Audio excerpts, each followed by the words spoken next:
Ashton and Gabo, welcome to the Way of Champions podcast. It's an honor, Ashton, to have you back on, and Gabo, it's an honor to have you on for the first time. Thank you so much Yeah, for great to be here. Yeah, well, this is good. The way I want to do this today, I think this is an important conversation, and um, it was sort of prompted. Ashton, you were one of the first guests I ever had on. I Yeah. think you were like episode 7 or 8, and we just hit 400. It's Are you come a sure it long wasn't number way. 10? What's that? Are you sure it wasn't 10? I have an affinity for 10. Yeah, it was close, man. It was close. I don't know. It was something Okay. around there. That's It was good. definitely single digits or close to it. Yeah. Right. Right. But you were one of the first guests, and it was just before you had retired. You didn't give me the scoop, which is okay.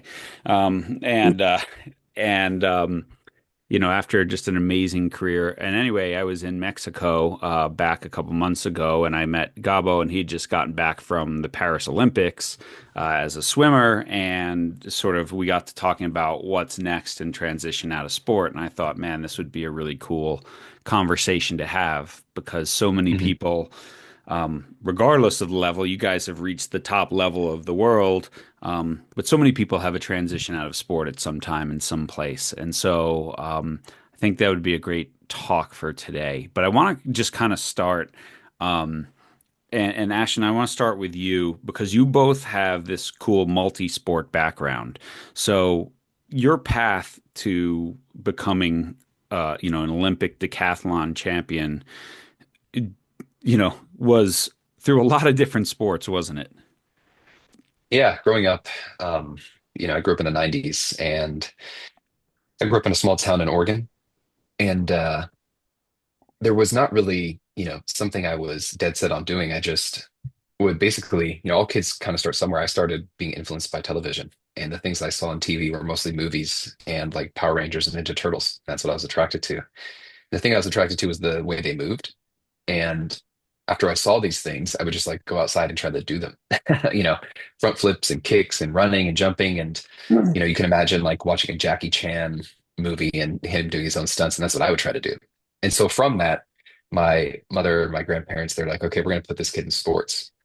And being in the 90s, being in a small town, that's what all the kids were doing. So I played baseball, football, basketball. Once I got to grade school, I started doing all those things too, track and field, soccer. I did martial arts again because I was influenced by the movies. And as I got older, I was always kind of doing 3 or 4 sports. And then once you get into high school, things become a little bit more intense. You have to have more dedication. So I was a 3 sport athlete, doing football, track and field, and wrestling. And I was never like the best athlete, really. I was good at certain things like running and jumping, but there was no signs like, hey, this guy's going to be the next great whatever. And um, my coaches in high school basically said, hey, we think you can get a scholarship to a Division I college doing track and field. And I was like, really? And they said, yeah, but it would be in this thing called the decathlon. Hmm. And I didn't know what it was. I was a senior in high school. I was actually thinking, well, maybe I'll go to Division III school or go into the military. And they said, no, Division I, we think you can get a scholarship. And so they called some colleges. The colleges were not interested because I didn't have any marks. Mhm. And then the University of Oregon coach came and watched me do a long jump at a local competition. He said, yeah, we'll give him a scholarship. So I got a partial ride to the University of Oregon. Nowhere near the NIL deals these days. Yeah. But I don't mind it. I loved my situation. And so I went there and I started training as a decathlete. And this was 2007. And then by 2008, I was a sophomore. Now I got fifth in the Olympic trials for the Yeah. Beijing Olympics. So that's how I got started. I mean, it was amazing. You told me the story in the past of sort of like, you're gonna do the decathlon. You're like, that's great. What's the decathlon? And Yeah. I don't know if this is a sore spot for you or not, but there's this amazing video floating around of your first pole vault. Yeah. And you do like the front flip over the bar, and then I like a couple months later, you're multiple feet higher and whatever. Yeah. And yeah, it was just this multi-sport thing, and then you Yep. found your niche, right? Yeah. I was, I think, fortunate to be able to experience a lot of things. Hmm. And I think that would have served me well in life, regardless of doing the decathlon or not. It just so happened I chose a profession initial profession anyway, where I asked my body to do a lot of different things. Hmm. And I think my success was heavily influenced by all those varied experiences, not just from a physical control standpoint, but also a mental standpoint. Like Yeah. track and field and baseball are completely different. Track and field, it's like you, the line, your nerves get going, the gun goes off, you have to execute on somebody else's command. Or baseball, you're kind of like sitting around, you're waiting for something to happen to you. You're reliant on other people a lot. And there's like, 10% of the time you have activity. Yeah. And you have to Yeah. just be ready like when it hits you, and then you have to perform, you know, within like a 2 hour stretch, you may do something for like 30 seconds, Yeah. And so it's just a whole different kind of thing. But those things help because when you look at the decathlon, it's like, hey, I kind of sit around for a while, and then I have to perform like a long jump after Yeah. sitting there for, 30 minutes waiting for somebody. So there's all kinds of a range of benefits to having varied experiences. Yeah, I love that. All right, Gabo, for you, I got to see you speak in Oregon and in Mexico, and you got to talk about sort of, you were into the cycling and the mountain biking thing. So talk about your sort of childhood before you jumped into swimming. Yeah, so I mean, it kind of started as far back as I can remember. I remember my dad was into motorcycles a lot, so we would go out in the mountains in the backcountry in Mexico, and it's all just desert and cacti and and all that. So he was super into that. He actually went semi-pro for a couple of years before I was born. And of course, my mom was like, "You got to stop. It's too dangerous. You got kids now." So he kind of settled it down, but not really. He kept competing, just at a lower level, I guess. And I just fell in love with it, just watching those motorcycles and the power that they have. And he did enduro racing, so they were pretty long out in the desert, and he would come back all full of like sand and and mud and all that. And I just fell in love with that. But of course, my mom is stepped in and was like, absolutely not, you're not going to do that. So I knew, well, what could I find that was the closest thing, and that was mountain biking. Mm, My dad, of course, was into that as like a training side of of it for motorcycles. mhm. So I remember I was probably 3 years old. For Christmas, I got a bike. It didn't even have gears or anything. It was a nice BMX bike, but it didn't have anything special about it. So I remember just riding every day, every single day after school. I'd come back and just ride my bike, and that was where what I fell in love with. I would wake up. I mentioned it might have got lost in translation, but in the conference, I said, I would get up on Saturdays at like 6 a.m. The sun's up, and I'm like, I want to go on a bike ride with my dad. My dad's asleep, like long week. I don't want to be bothered, and I'm in there like waking him up. Let's go mountain biking. Let's go. Mhm. And he would tell that story a lot. I frankly I don't remember that, but he always says that I used to do that, and I just had a passion for it. I always found it natural, but kind of as Ashton, as you said, I wasn't the most naturally gifted at really anything. I wasn't very coordinated, so soccer was not really an option. Basketball was terrible. I mean, I've quickly found that was a no go for me. So for me, it was kind of like the oddball sports. I had good endurance. I was strong, but I didn't have, I guess, the coordination necessary to play sports with my friends.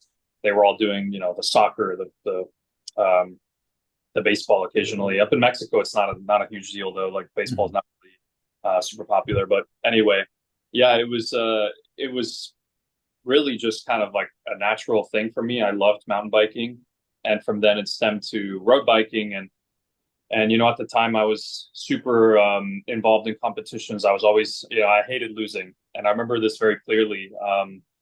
I had a little rival. This was maybe we were like 6 years old. So what do you consider a rival at that age? But we were, we would go back and forth occasionally, and at that age, it's such a development race Mhm. that for me, it's a little tough because I was a big kid, but it was also, how quickly do you develop? How quickly do you grow? And what equipment do you have? In cycling, it's very dependent on the equipment. Mhm. Uh, Bikes, it doesn't matter if they're for kids; they're very expensive, and I think it's a ridiculous, fact about cycling. Like a kid's bike will cost you, at least a competitive bike will cost you at least $1,000. Um, and it's a bit of a joke, if I'm honest. But at that age, these kids have these nice flashy bikes, and I didn't have maybe the nicest bike. I was fortunate enough that my dad did support me and everything, but it wasn't to that extent. And occasionally I would get beat by the kid that had the nicest, newest bike with the big wheels, and I had the little wheels. And I would hate losing so much that at one point I actually tried taking one of them out. Uh, Jeez. Now I don't remember this, and I can't say that this was a decision I made. Obviously, it wasn't wise in any way, but I remember my dad was yelling at me like, "You never do that," and I don't know why that even happened. Like I said, but I guess it kind of speaks to the competitiveness that I had growing up. Yeah. I don't, no BS. I don't want to lose no matter what. And obviously, very quickly that went away. I never did that again. Never even thought of it. Um, But I just want to interrupt for a sec because that yeah, early competitiveness, like that drive, and Ashton, I want to hear from you as well if you had that the same. Because people ask me a lot in talks, like my kid is so competitive, and every time they lose, they're in tears or they're whatever. Um, like, how did your parents? How did your dad, if maybe he was the primary one, like turn that and push that competitive drive in the right direction instead of the take out your competitor's wrong direction? And Gabo, from you, and then Ashton, I want to hear from you as well. yeah. I don't remember too much about it. There actually is a picture of my dad yelling at me. Well, not yelling at me. He's probably just like very sternly talking to me afterwards, and I can grab it in a sec. But it was on the newspaper. I mean, the local newspaper. It was like this little kid, probably 4 or 5 years old, uh, just got in. I'm crying like this. I got my eyes covered with my hands and little gloves on my hands, and I was just tearing up because I'm like, I don't know I'm trying to do my best. I'm doing everything, and I remember my dad was very very strict. He definitely gave me a spanking after that one, I think, but Mhm. it was very much a situation where he was embarrassed because then he had to talk to the parents and apologize to the parents. Mm. It was embarrassing, but at the end of the day, it was more of you need to put that anger into more of a like it needs to motivate you instead of like getting frustrated and taking it out on a competitor, which is always wrong. I'm not by any Yeah. means saying right, but it was a frustration at 5 years old that I didn't know how to control, and he basically told me like that's not the way. You need to use that towards your motivation and training to be the best no matter what, and not not get frustrated and stuck in that moment. Yeah. Ashton, what about you? Were you like super competitive? I think there was a fair about amount of intrinsic motivation Yeah. um, to win. I can't necessarily say where it came from exactly. And I mean, honestly, I don't even know if it was the winning that I liked so much that I liked my just like what can my body possibly do? Mm. Um, and I don't ever remember being extremely upset if I Mm. had lost, whether a team sport or a individuals kind of competition.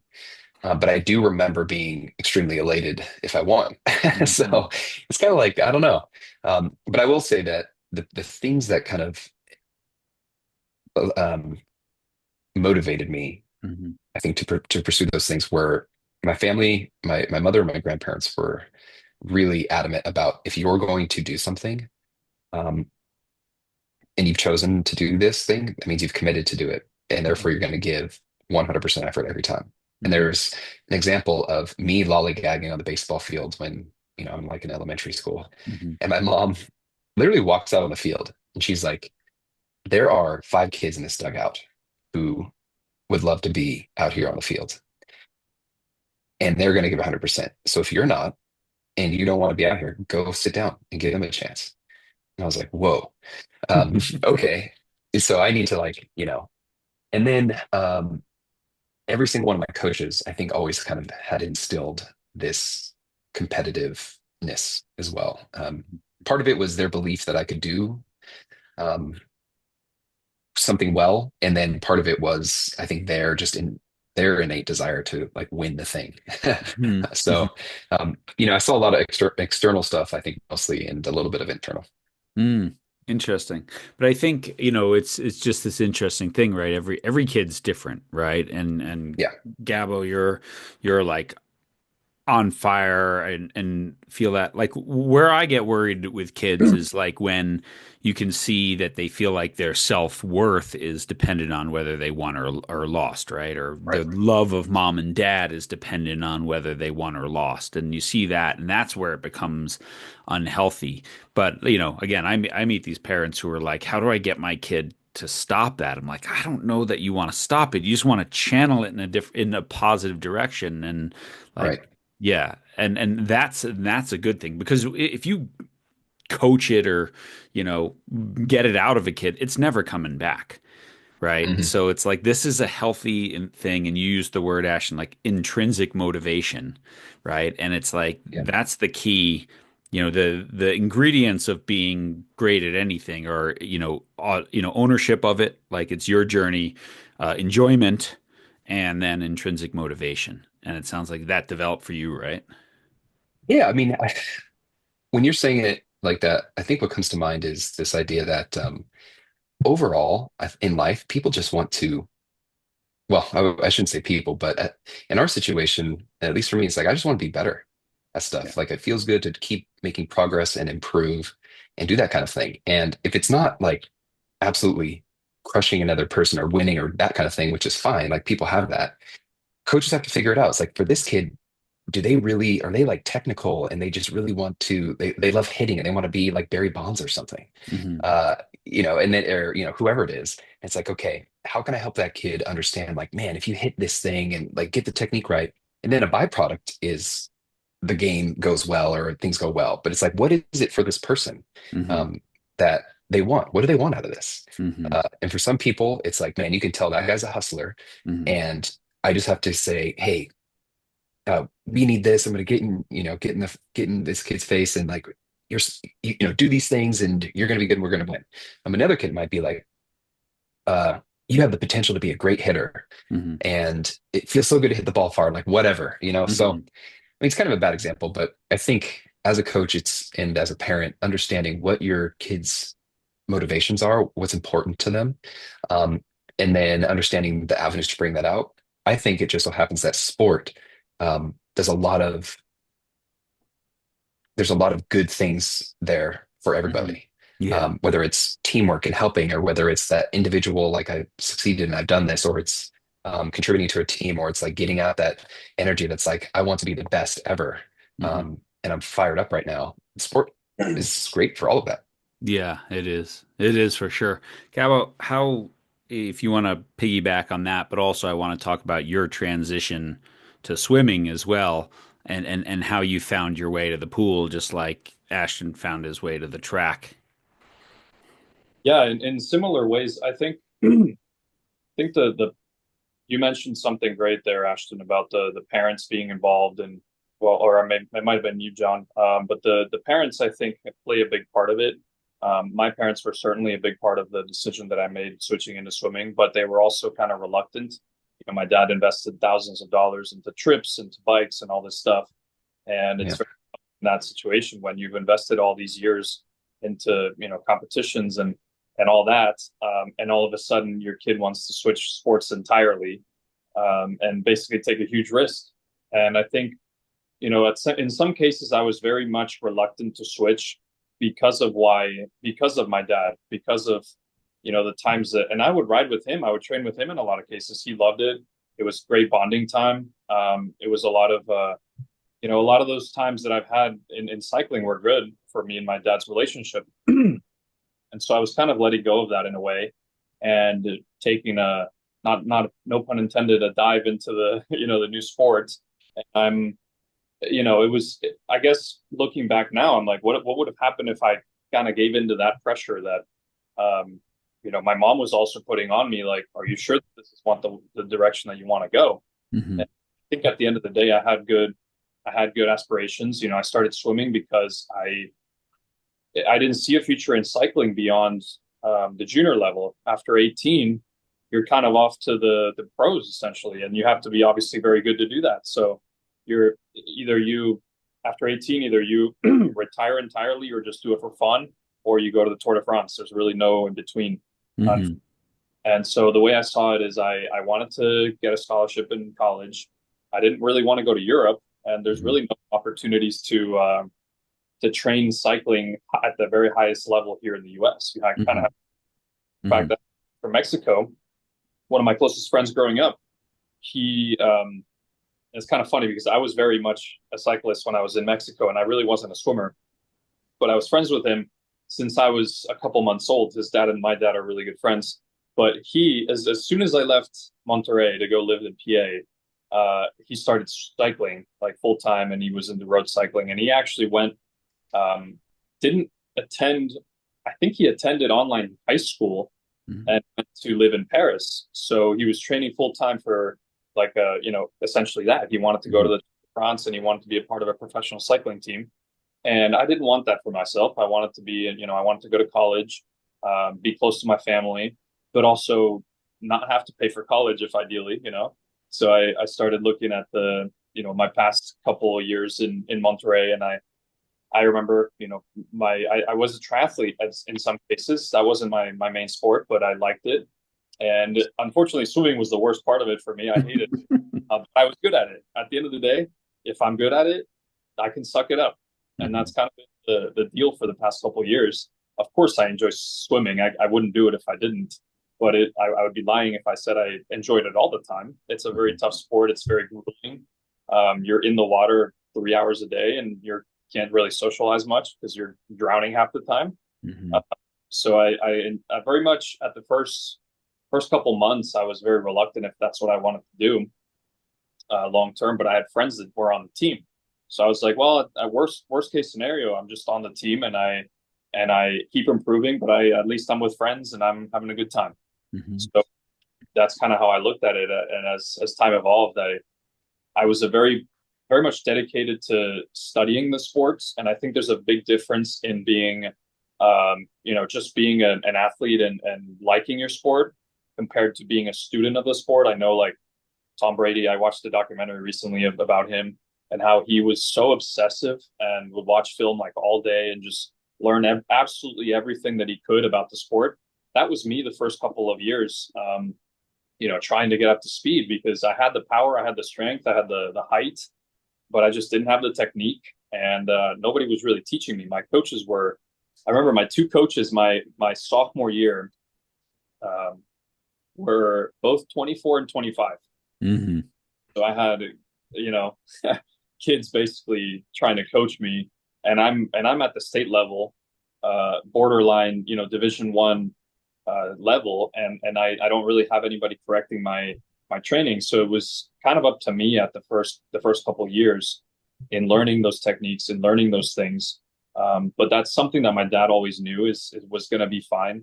He he had his hesitations and his concerns regarding D1 swimming, but he knew that I would be well off by myself. And sure enough, I would get up at my junior year. I started lifting by myself, and it was a CrossFit component, but I wouldn't do all the classes. I would do my own lifting on the side, but I mean, I would get up at 4:30 to make the 5 a.m. class. By 6, go back home, shower, eat breakfast, go to school from basically from 7:30 to 2:30, and Hmm. then right to swim practice after that. So Hmm. it was definitely not an easy thing to do. I didn't have anyone with me. I just, I made friends at the CrossFit gym, but it was just me on the, in the high school level. And that is very much what it took to get to that point without those coaching bases that I needed.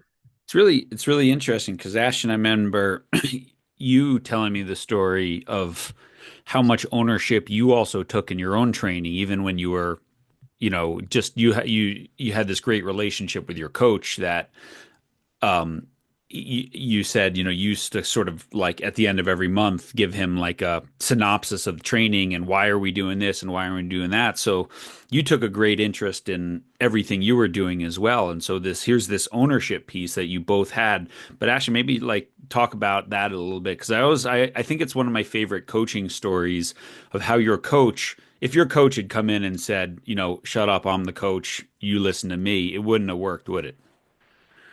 No, I don't.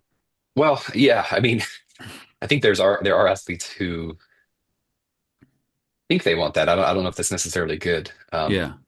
But I do like Gabo's story of just that self, motivation. Not a lot of high school kids are going to get up at 4:30 and do something like that because, for whatever reason. And a few are though, and I think it's just this really awesome dedication to this goal that, you don't really know you're going to achieve.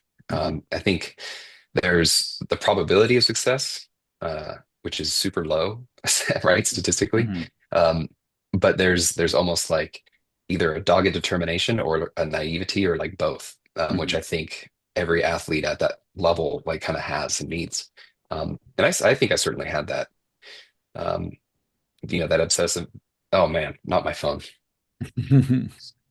Sorry, guys. Um, does that matter for the podcast?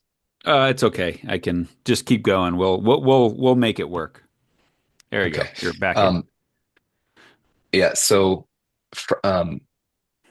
my thing is I was obsessive as well, and I was more obsessive, I think, about like the improvement of things, like how Yeah. much I was improving, and using kind of that long range goal of, yeah, maybe I want to run this faster, jump this high to get better. The beautiful thing is, how do you get there? And to answer your question, coaches help athletes get there.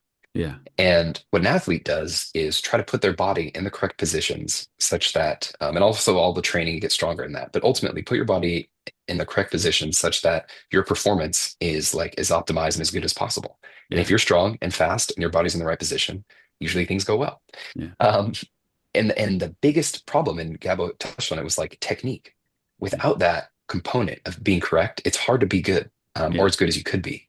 Yeah. And coaches have a specific belief about or experience about what the right technique is. And they tell you something and you do it and you look at the result and you're like, hey, that was like not good or that was good. If it's good, you keep going down that path. If it's not good, you change. Hmm. As you become more experienced as an athlete, you learn about your body, you learn about your sport, you start getting assumptions and ideas about like what you think is right. Hmm. And those don't always match up with a coach. Hmm. And so I think when that started happening, when I was young, I was just like input, input. Yeah, listen to the Yeah. coach, listen to the coach. Um, but at a certain point, I was like, I have ideas too. And I think your idea might not be as good as mine. Yeah. And my coach was in the sport for, by the time he's coaching me, 40 years. Yeah. He's 60 years old. Wow. I um, would tell him this, and he had a ton of experience, coached Olympians, great athletes. And for him to say, okay, Ashton, I might be wrong, you might be right. Let's figure it out together. To me, it was like massive.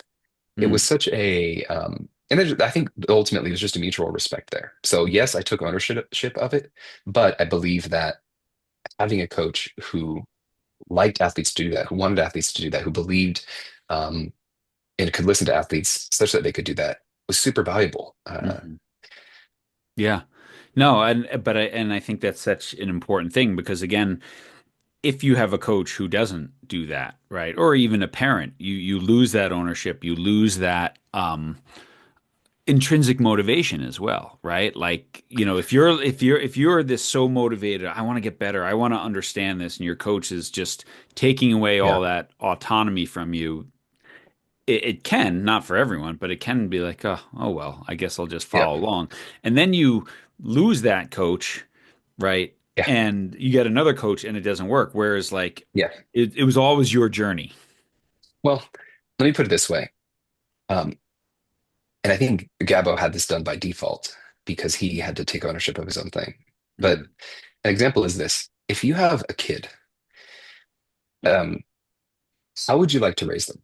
Mhm. Would you like to raise them in a way such that they could be a teenager or a young adult traveling around in Europe and you feel confident that they could handle themselves in a lot of situations? Like they're basically independent of you. Or would you raise them that they need you for a lot of stuff and have like a lot of difficulty operating without you? Hmm. Hmm. That's, I think, the approach of a coach. It's like, I want to get this athlete to a point where they can operate at a super high level without me. Hmm. And so if something happened to me or whatever, or they switch and all that stuff, it's like not a big deal. Hmm. And personally, that's where I always wanted to get to.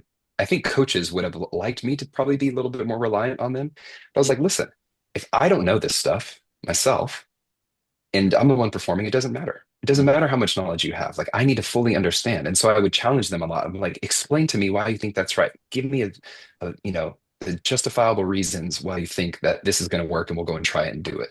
Hmm. Um, so I think that's kind of the my approach, the independence. Yeah, Gabo, what about you? Did you get to that point? I mean, when you went to Penn State, and now we have Big Ten rivals on the podcast here.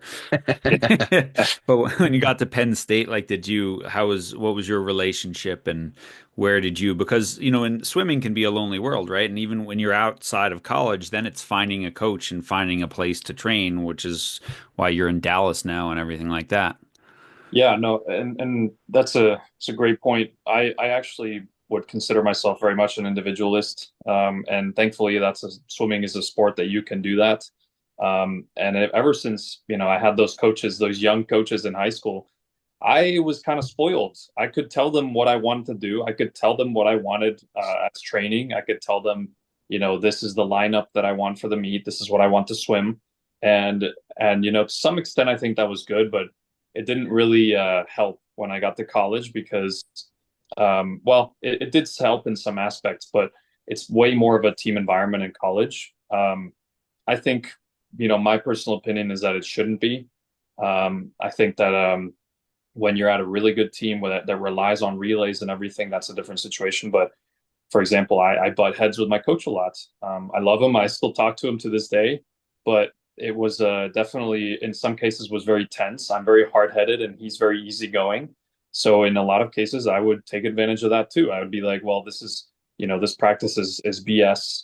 And that's at the end of the day, that's my competitive spirit talking. That's not actually like me hating on the practice or anything. Like I'm like, well, I want to work on power because that's what or I want to work on my start. This has been a theme for my whole career basically is my first 15 meters of the race is probably the most important part of your race because it sets up the rest of the swim. Right. And you're And, a 50-meter specialist. So, right, yeah. right. Mhm. It has a big effect on the rest of your race. And to this day, I'm still, it's still my weakness. And back in college, I would say, when can we work on my start? That this is like a big issue. And it would be a constant, well, this is a team, like, we don't have time for individuals here. And it would be like, well, at the end of the day, I know that that's my weakness. Why can't we work on it? So in some cases, it did help me work on my weaknesses and work on those things that I knew were holding me back. Mm. Because at the end of the day, a coach has a job, and that's to make everyone better. But Hmm. they have to also, consider that some others have better chances than others. And luckily, I had that situation in college. Not so much here this last year. I think my coach did a great job in training everyone, but I basically didn't train for my event. Hmm. Like maybe once or twice a week, I would train for the 50, but most of the time it was 100, 200, and all that. I think it takes an individual mindset to definitely go far in the sport, in any sport, really, because you have to work on yourself. You have to work on those strengths and weaknesses. And a coach that is very that oversees the entire team and doesn't really pay attention to it's like a company, right? It's the same way. You can't just work on everybody doing the same thing. You have to work on everybody's strengths and weaknesses. Hmm. And like I said, I think that individual mindset is what brought me so far into the sport, especially early on with the lack of wisdom, if you will, in the coaching staff and the lack of experience. Hmm. Because I was kind of left to my own resources, and Yeah. uh, luckily it worked out. Interesting. Ashton, when did you realize that you were done at the highest level of competition? Like what was it in you that said, I don't want to do this anymore, or I'm ready for the next phase of life? In 2012, I was 24 years old, and I'd been a professional athlete for 2 years. I broke the world record in the decathlon, went to the Olympic Games and won. I was like, whoa, these things that I was striving for, not really sure were going to happen, happened like way earlier than I thought. Hmm. Um, so I still was having fun in my career. I was like, man, I think I'm young. I feel like I have more I can improve on. Hmm. 2015, the next, or sorry, 2013 came along. Yeah. Yeah. And there was a world championships, went well. And then 2014 was like this time in between London Olympic Games and Rio Olympic Games. And I took the year off from the decathlon and just traveled the world, did like a one race. And I was just doing the track and field circuit. So I was like in another country every 2 weeks, which Hmm. was fantastic. And during that year, I basically was like having my own little mini existential crisis in the sense that I was thinking, what am I doing? Yeah. I was like, and I think because I had achieved goals that I didn't even know if I was going to, but I would have been excited to do so early. I was contemplating this earlier than I might have otherwise. And so I'm 26, and I'm like, man, what am I doing as an athlete? What is life about? Like, what did I contribute as an athlete to society? Hmm. Um, and ultimately, I was like, an athlete is unique. You have these skills and abilities, and it's like a shame to not try to share them with the world. And the avenue to do that is through sport. Um, so if it's inspiration, which is great, and I think it's the human spirit and it's the determination, all these things that sport is about, and like showing that at the highest level, and then just giving like the excitement that we're not done getting better as a Hmm. species. There's still ways to push forward. So it's like, okay, that's all good. Um, what am I going to do after Hmm. this? And what do other people do in society? And like how do we even push things forward in a more material way? And for me, I was very interested in science and engineering, and I thought people who build stuff, um, that's what I want to do next. I think that's like another way to contribute. That's outside of inspiration because sport, while great, was abstract, and I was more looking for something that I could like point to and say I built that. Hmm. And so that started in 2014, 2 years before Rio. Hmm. I got to Rio at 28, and I was like, basically, I knew I was done after that. Hmm. And part of the reason is because I thought, you know, you usually can do something in your life till you're about 60, Yeah. 70 if you're lucky. And I thought, I've spent half of my life doing this sport thing. I want to focus the other half on um, trying to build stuff. And I couldn't wait to get started, really. And so I knew I wasn't going to go another 4 years. And that thought process started in 14. It was very hazy. Like, I don't know what I'm going to do and I don't know where I'm going to go. But by 16, I knew I was going to be done with sport and I was going to go somehow get involved in science and technology. Yeah. And yeah, so it was that like you knew you were ready because yeah, I knew you didn't get hurt or anything. Yeah. Um, it would have been, I mean, crazy as well, right? Like if you had said one more Olympics, one more try, Yeah. and then obviously I know. COVID happens and it gets I know. delayed. Yeah. Like, Well, there yeah, was a lot of practical factors also, I think that helped me move on. right. Um, One is I achieved all the things that I thought I possibly could. Like, could I Yeah. maybe have scored more in a world record, and another one, and all that? Yeah. Maybe, but Yeah. I had like pushed the limit twice. And Yeah. so a lot of athletes, it's so easy for me. I know a lot of athletes, they get hurt, they don't achieve their dreams. It's like Yeah. so much freaking harder to leave their Yeah. sport. I'm a terrible person to ask because, like, man, I did everything that people want to do usually. Yeah. There was that, but then I also saw decathletes who were 30 plus, like, never actually really did that well. Yeah. Um, Historically, it's like super hard to be a decathlete and win an Olympic medal, let alone a gold one. Yeah. Um, and then my body was also, I was getting injured more often. They Yeah. weren't super severe, but I used to never get injured. And all of a sudden, I was pushing my body to limits that like it couldn't go anymore. Yeah. And I thought, well, these are all signs that, hey, this is the right time. Yeah, checking out. Gabo, you shared with me you had that same sort of thing between Tokyo and Paris Olympics where you just got out of the pool as well, right? And you're Oh, like, I'm yeah. done with this. Yeah, you took a year off as well, didn't you? Yeah, I was actually closer to 2 years. I was, Yeah. and I was like, absolutely not. I mean, I remember the training that I used to do, and that in hindsight, it wasn't anything compared to what I did the last year. Because that was even it's turned up to 11.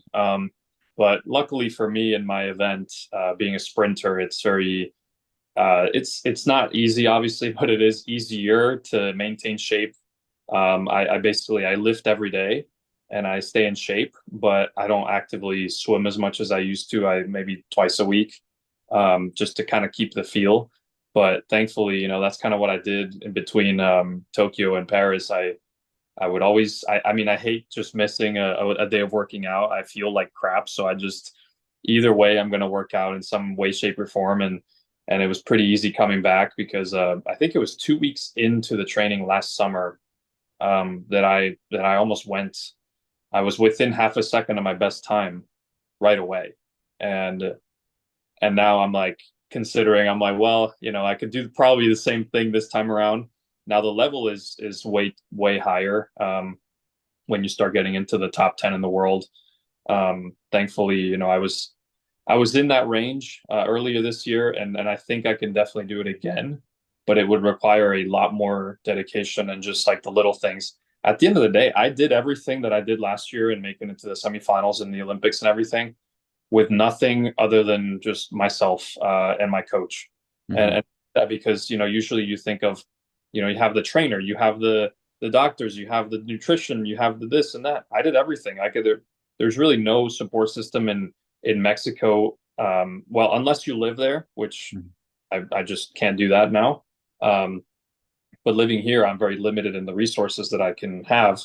And it kind of gives me, I'm like, damn, what could have been, right? What could have been if I had those things? But also, it kind of gives me hope in the next Olympic cycle that as long as I stay healthy, as long as I stay in shape, the average age for I think the three medalists in the 50 freestyle were over 30, and I'll be 30 time LA rolls around.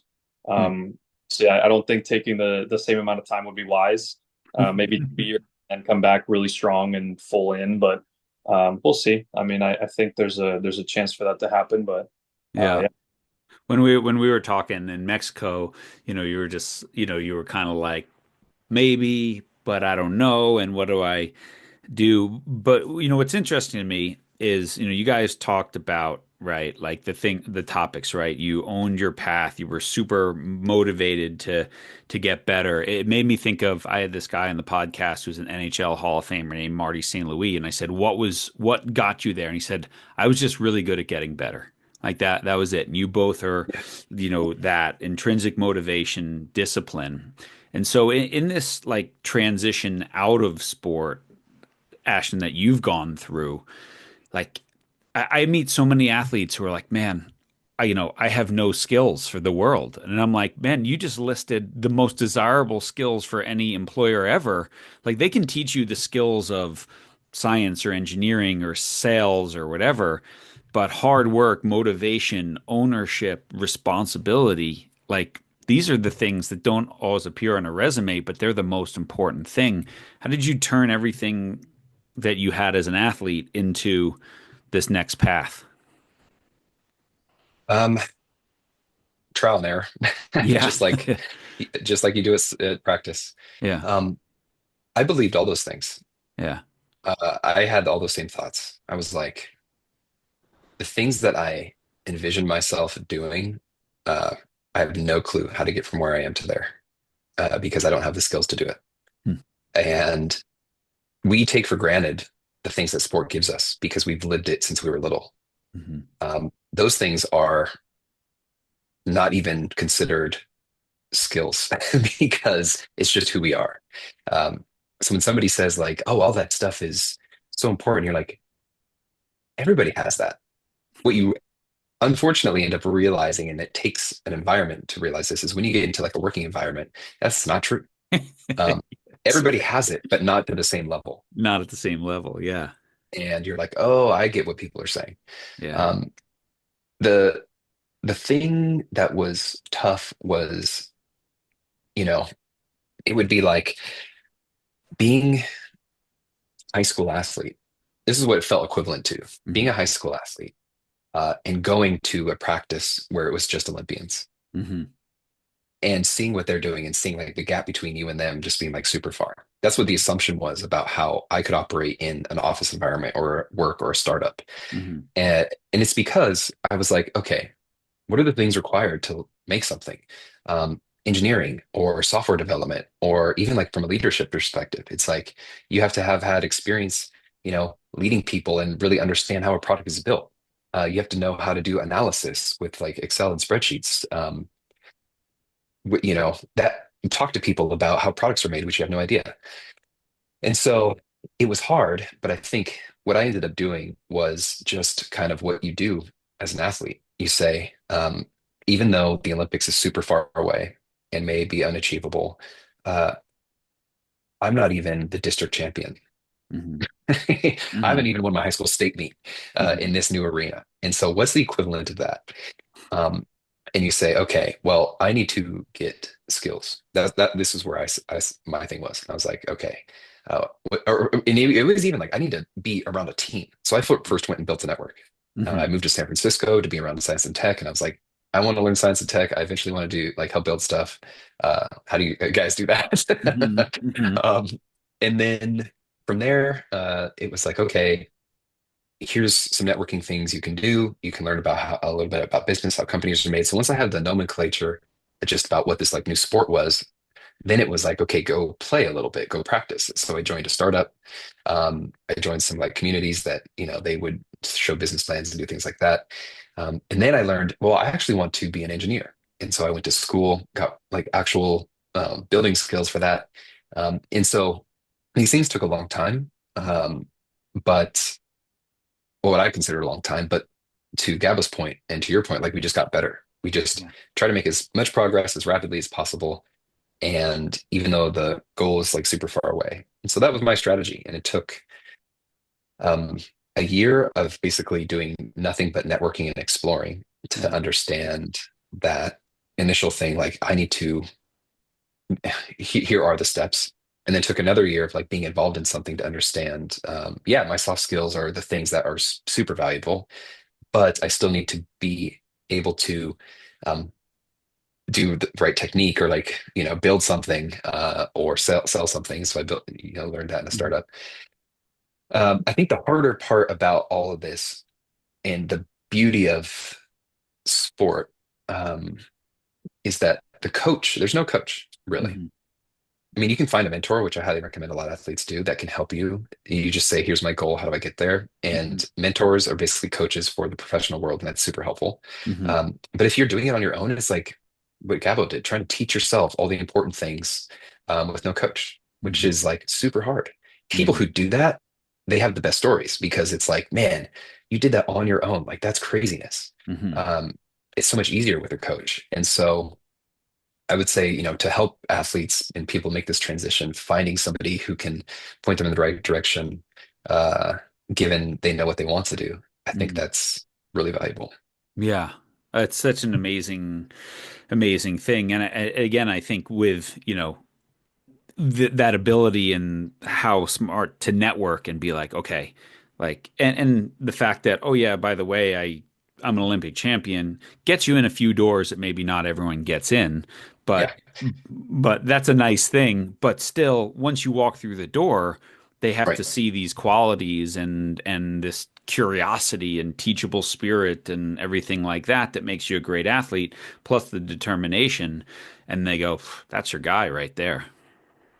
Yeah, I mean, Gabo, I don't know, kind of your opinion on this, but I think showing up to practice, assuming you have a coach, assuming you have a team, and you guys know what you're trying to do, like showing up to practice every day and being like, I'm gonna work like crazy hard, is 50 to 75% of it. Yeah. Because it is about getting better and it's about figuring it out. And that's what athletes are super, super good at doing. It's like getting better, figuring it out um, at Yeah. training and in the heat of the moment. Yeah. You go to competitions and sometimes like it's craziness. And the good athletes are like, yeah, it doesn't matter. I'm going to adapt and I'm going to get this thing done. Yeah. Yeah. Kawa, what are your thoughts? Yeah, Ashton, I don't know if you've experienced this, but actually, when I was in between Tokyo and Paris, I worked a little bit, and I just, I always thought I was invincible in some ways. I was like, oh, I did this, I can do by myself, I can learn by myself, I can whatever. I've noticed, and I learned about myself. that I have to either be good at it or be enjoying it in some capacity in order to put in that work. Yeah. And I think that sounds kind of obvious, but it didn't really make sense at first because I was like, man, I'm not doing that well at my job. Like there's no incentive structure. I'm getting paid like almost nothing, and it was a decent corporate job with a sales job with salary and commission and all this stuff. It Yeah. sounds great on the surface, but if you start doing it and it's like not enjoyable, it just like it costs way more to put in the effort into like learning everything and to teaching yourself and all this stuff and asking the right questions. That's kind of, well, not so much anymore, but at the time it was kind of something that I was like, whoa, okay, so I'm not good at this. Yeah. It's a big struggle for athletes that I've talked to and myself to be motivated to push myself through something that one, don't have. What I found, and this may be true for you, is um, the feedback that I'm looking for that I'm making progress. Yep. That's one. And two is an end goal that is worth the effort. Yep, exactly. And I think this is where sport hurt us a lot, actually, is there's a lot of people who do a lot of hard work in life with no end goal worth the effort and like basically no incentive structure. And I'm like, dude, how do you guys do that? That's insane. But I think we had such an unbelievable dopamine and all kinds of other chemical releases when we did sport. It's like it's super hard to not have that. And that actually is, I believe, makes the other part of life harder when those things don't exist. But if you can get as an athlete into a position where you have a goal that's worth the effort to you, and you have a feedback mechanism that's like really fast, as far as like you understand you're getting better, man, that's when you feel like you can make progress. And I honestly feel like this is why a lot of athletes tend to want to try to do their own thing, because they can get a feedback signal quickly. Like in a corporate job, you kind of do something. And I'm always asking my managers, I'm like, how am I doing? How am I doing? How am I doing? And I don't even care if it's good or bad. Hmm. I think, a lot of times they just want to think, do you want to just hear all the good? And I'm like, no, actually, I want to hear the bad stuff. What can I get better at? What can I get better at? Um, and like, what are we trying to achieve here? Like, what's the goal? What's the mission? Are we making progress? How fast? Hmm. Uh, and mission-driven companies or like small teams with like a very clear objective, like we're going to get to the moon. Uh, I'm like, okay, let's do it. You know, Hmm. it's that kind of stuff that's helpful. And if you have an athlete, you notice that they like go really quickly. Um, Otherwise, to your point, Gab, it's like I need to find a new sport, basically. Yeah.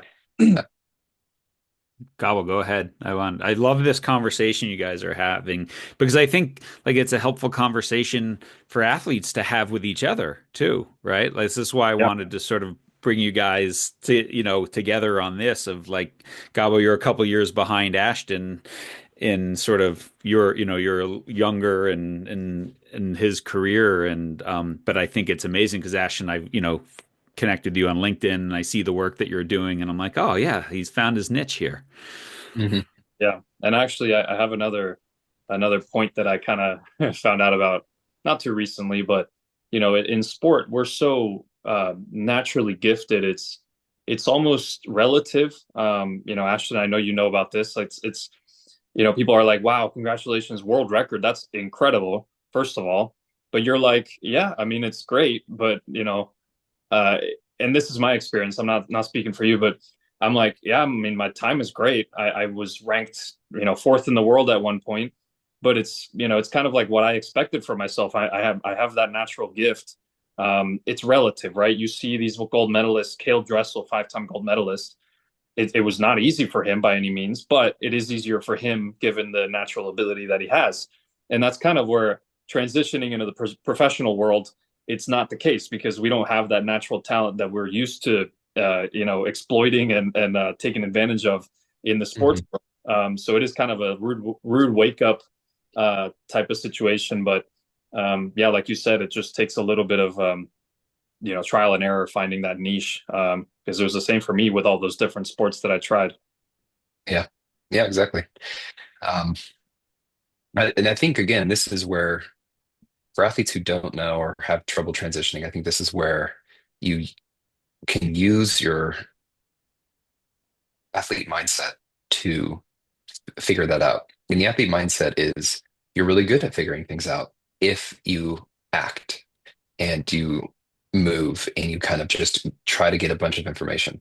Um, try being an athlete who gets better or who shoots more shots on goal, with more success or makes more baskets without shooting thousands of times. It Mm. just doesn't happen.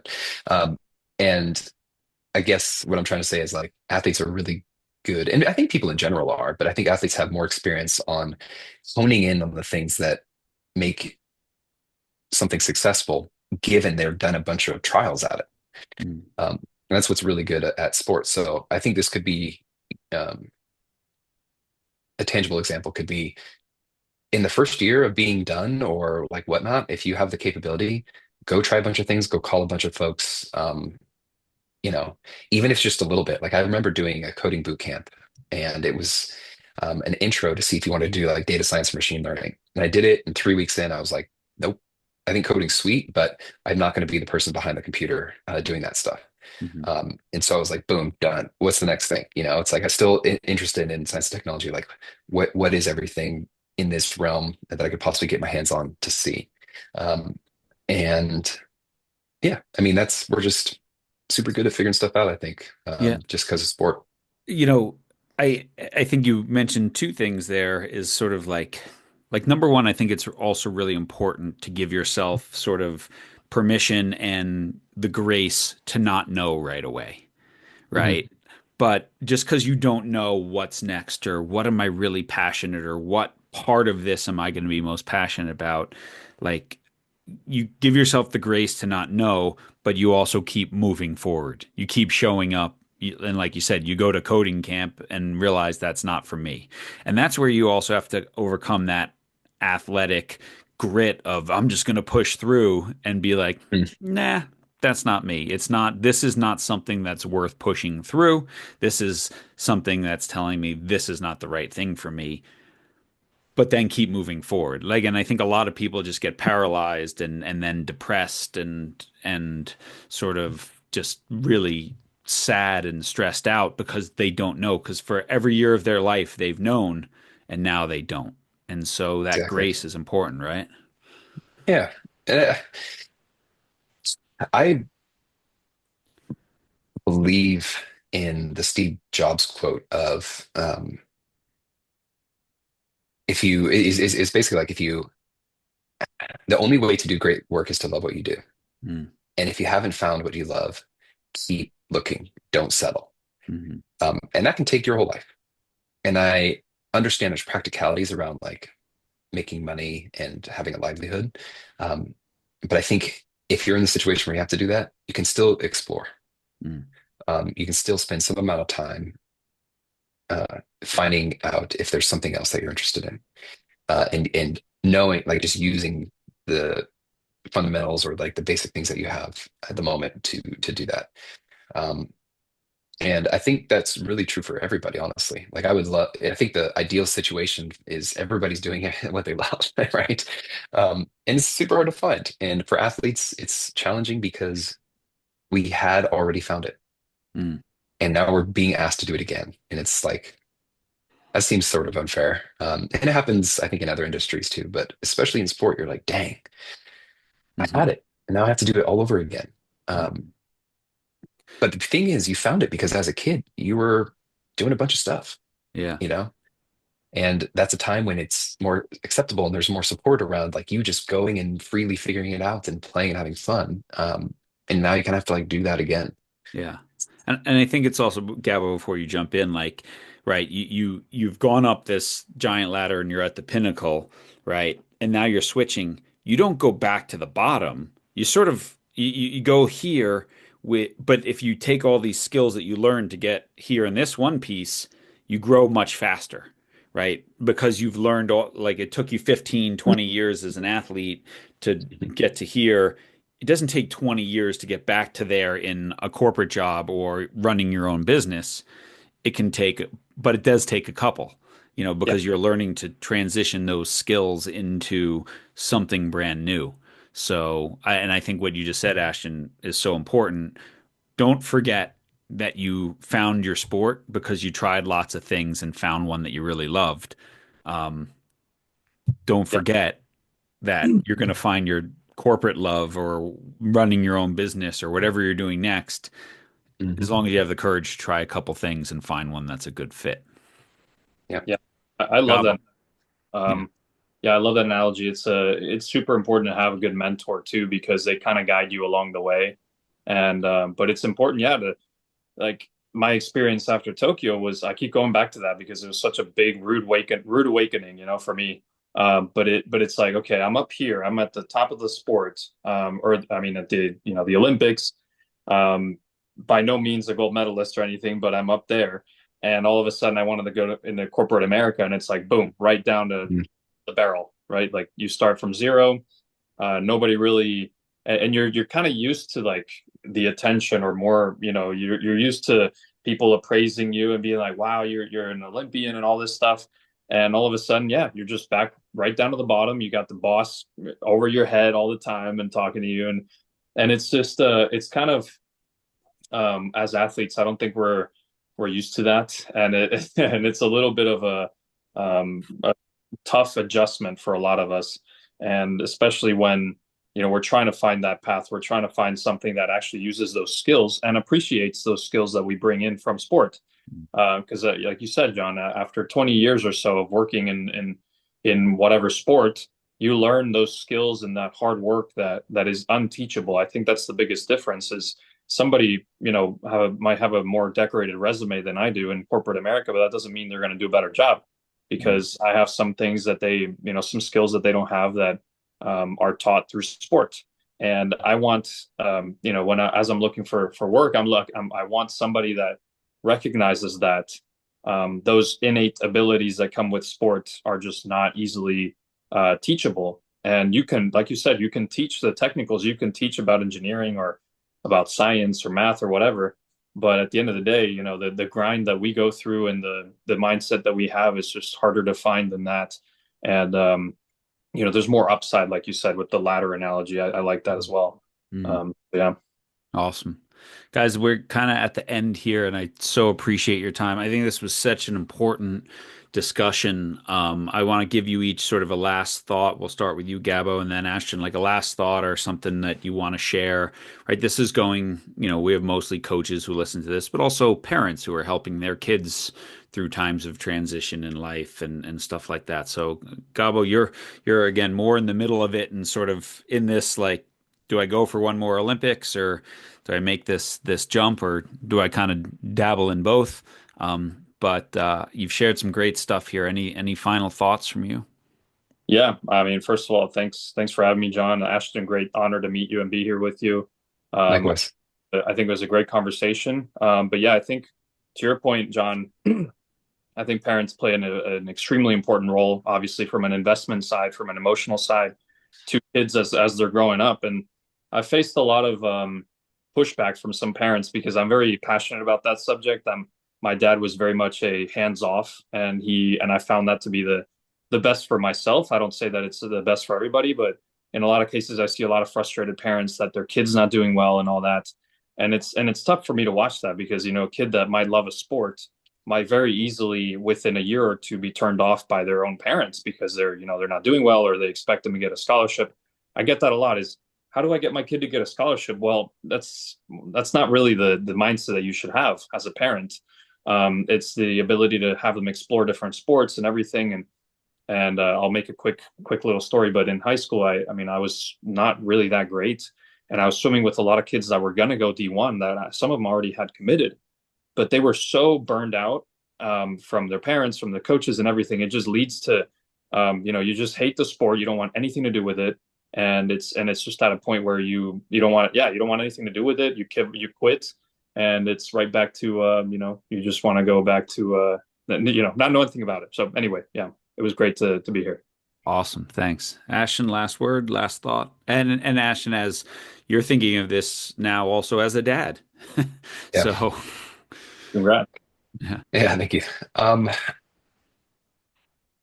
my final thought, especially if it's coaches and parents mostly, is I think if you're looking to help a young person develop, the number one thing, they probably have this already, is you have to believe that they're capable of something more, that there's this latent potential, Mm, and your job is to help them discover what that is. So I think phase one is discovery. mm, Help Try to help a young person discover what it is their what their talents and interests are. mm, Um, and I think the main way to do that is give them as many experiences as possible. Um, and then I think the next phase is, once they have maybe honed in on something, is the development part. I think discover first, then develop next. And you have the luxury of youth to be able to spend a lot of time discovering and then kind of work on the development. And so there's always the folks who see a kid with talent in a certain field and like just keep pushing them to say, just do that, do that, do that. But I think you should always just ask, do you want to keep doing this? What do you want to do? And if they keep telling you, I want to do this, then you do that. Um, mhm. and really make sure it's like, why do you want to do this? Is it because you like feeling good, being good? And if they're like, well, because I think it makes you happy, change it. Be like, no, man, don't try to make Yeah. me happy. And so that's really it. It's just discover, develop. And and sometimes you just have to be very keen as a parent. It's like you have to just watch. Maybe it's not a thing you can learn. You have to see, what are they spending most of their time on? What do they just do for like 3 hours in their room or outside with friends? And if you see that, open the door and say, hey, I saw you were, trying to jump off that board with your bike. You want to go to like the BMX track and like watch these YouTube videos about BMX racing? Because there is that thing. They'd be like, what? So just that kind of stuff. Discover, Mm. develop. I love it. And any final advice, because a lot of parents, I get a lot of emails from people who are like, "Man, that was great," and I had my son or my daughter listen to that. So, Mm. Ash, from you, any advice to an athlete? Um, I would say the main thing is, when you're young and you see the thing that you want to try to be, it's like really far away. And it's really hard to imagine how you get there, especially if it's sport. There's two things that are super far away: your physical development. You're not going to be that strong and fast right now. Yeah. And then there's the mental part. There's a lot of experience in that person's life that got them to that point. The key is focus on what you haven't, the closest objective you haven't achieved yet. So, very simple example. If you want to be an Olympian, great. Have you won your high school track meet, like the home competition? Cool. If you've won that, have you won your district competition? Cool. Have you won your state competition? Cool. Are you going to nationals? Like, just keep progressing. Don't try to win the Olympic Games in high school. Just Yeah. try to beat everybody on your team first, Yeah. and then try to beat everybody in your district first. Yeah. And that's it. It's, Yeah. focus on the close one. Take small bites. I love it. Guys, this was fantastic. I just truly appreciate both your time and your busy lives, and this conversation was so good, so enlightening. You both had amazing careers in the pool and on the track, and I know you're both, going to do great things after that. So thank you so much for being on the Way of Champions, both of you. Great. Thanks, guys. Thank you all for listening. Man, I hope you enjoyed that as much as I did. Thank you to Ashton Eaton. Thank you to Gabo for just an amazing talk. I wish we could have gotten deeper into their careers. Again, Ashton's been on the podcast in the past, and in the show notes, I have the link to that episode. So you can check that out. One of our first ever podcasts. And I just met Gabo, but just great conversations. And I think it's so important, because those of us who are coaching, we have kids transitioning out of sport. Those of us who are parents, we have our own kids potentially transitioning out of sport, or we're trying to help them on their athletic journey. And here's two guys who, went from multi-sport background, sampled lots of stuff, found their niche slowly but surely. They weren't the best when they were 8 or 9 or 10 or 12 or even 15 or 16, but because they found what they loved, and had the discipline and the ownership and the intrinsic motivation to keep working, they became amongst the best in the world, or in Ashton's case, the world record holder and the best in the world with 5 world championships and 2 Olympic gold medals, right? And Gabo, hopefully a 3-time Olympian. So that's the journey right there. And then helping your kids realize that everything that they learned in sport, when sport is maybe not the thing they're doing anymore, maybe they played in college and they're done, maybe they played in high school and they're done. All those skills are transferable, right? Discipline, intrinsic motivation, teachable spirit, hard worker, effort, um, just desire to get better, being really good at getting better. These things are very transitional to the next world as well. Okay. So thank you for listening. Thank you to all of you who have been buying the Champion Sports Parent. We really, really appreciate that. And also the Champion Teammate. We're still doing a bunch of bulk orders of that. So if you're going into a season here and you want your team to develop great leadership and great community and belonging and great competitive spirit together, the Champion Teammate is the perfect book, and the Champion Sport Parent is the one to give to parents to help you support what you're on as well. So just email me, John at changethegameproject.com, for that one. Thanks to our friends at Sprocket Sports, who help us put out this podcast every single week, 401 episodes now. And, thanks to all of our Patreon podcast champions as well. Those are the people who just make a small donation every month, and that helps us produce and just find the time and find the guests and do all this. So thank you all.